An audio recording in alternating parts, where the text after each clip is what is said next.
Mr. Durham, in the summer of 2016, did our government receive intelligence that suggested Secretary Clinton had approved a plan to tie President Trump to Russia? Yes. Was that intelligence important enough for Director Brennan to go brief the President of the United States, the Vice President of the United States, the Attorney General of the United States, and the Director of the FBI? Yes. And was that intelligence put then into a memorandum, a referral memorandum? Yes. And was that memorandum then given to Director Comey and Agent Strzok? That's who it was addressed to, yes. Did Director Comey share that memorandum with the FISA court? I'm not aware of that if he did. Did he share it with the lawyers preparing the FISA application? Not to my knowledge. Did he share it with the agents on the case, working the Crossfire Hurricane case? No. Didn't share it with the agents on the case. Can you tell the committee what happened when you took that referral memo and shared it with one of those agents, specifically Supervisory Special Agent Number 1? We interviewed the first supervisor of the Crossfire investigation, the operational person. We showed him the intelligence information. He indicated he had never seen it before. He immediately became emotional, got up and left the room with his lawyer, spent some time in the hallway, came back. He was ticked off, wasn't he?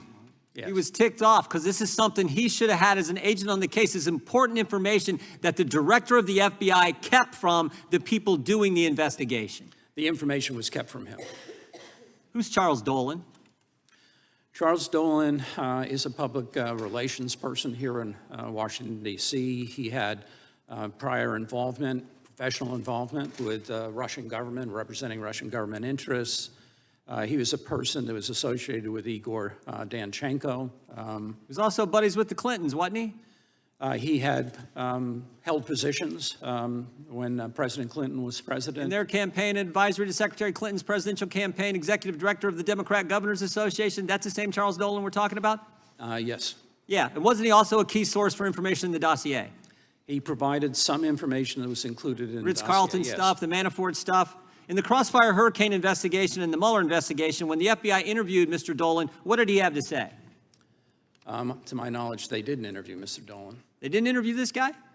Source for the dossier, key information in the dossier, buddies with the Clintons, they didn't talk to him? No, I mean, we report on that because even Christopher Steele in October 2016 identified Dolan as somebody that might have information. I find it interesting they didn't talk to him. Were there agents on the case who wanted to talk to Mr. Dolan, Mr. Durham? Yes. What happened to analyst number 1? She kept pushing to talk to Mr. Dolan. She was ultimately turned down. What happened to her the day that she was turned down and said, no, we're not talking to Dolan? What happened to her? At about the same time, she was assigned to a different project. They moved her. They said, we can't have this. We can't have that. We can't be looking into the Clintons' buddy, a key source for the dossier. They reassigned her. And then what did she do? She memorialized it. She entered a memo to the file because she said, at some point the Inspector General is going to want to know this information. I'm going to make sure it's recorded contemporaneously. She put it in the file. It's crazy. They didn't talk to the key source. They kept key intelligence from the investigators. This is how bad this investigation was. But here's the scary part. I don't think anything has changed. The day your report came out, 5 weeks ago, May 15th, you got a letter, Mr. Durham, addressed to you from the General Counsel at the FBI, Mr. Jason Jones, writes you this 6-page letter, and he says, not to worry, everything is fine. It's all been worked out at the FBI. He even says on page 2, he says, had the reforms implemented by current FBI leadership, summarized below, been in place in 2016, failures detailed in your report never would have happened, and he underlines it. He said this would never happen because of the reforms we implemented in 2019 and 2020.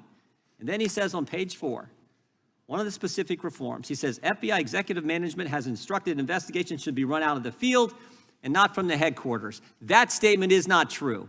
5 weeks ago, the FBI wrote you and said everything has changed when in fact it hasn't, and a statement in there is absolutely false, and we know it's false because 2 weeks ago today, we interviewed Stephen D'Antuono, former head of the Washington field office, Mr. Durham, and here's what he said in his transcript.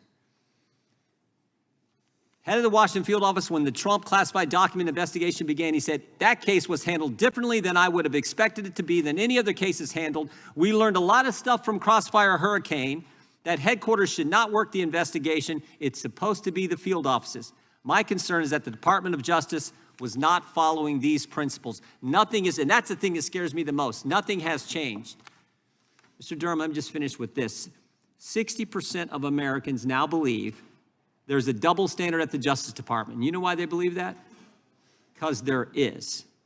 That has got to change. And I don't think more training, more rules is going to do it. I think we have to fundamentally change the FISA process, and we have to use the appropriations process to limit how American tax dollars are spent at the Department of Justice.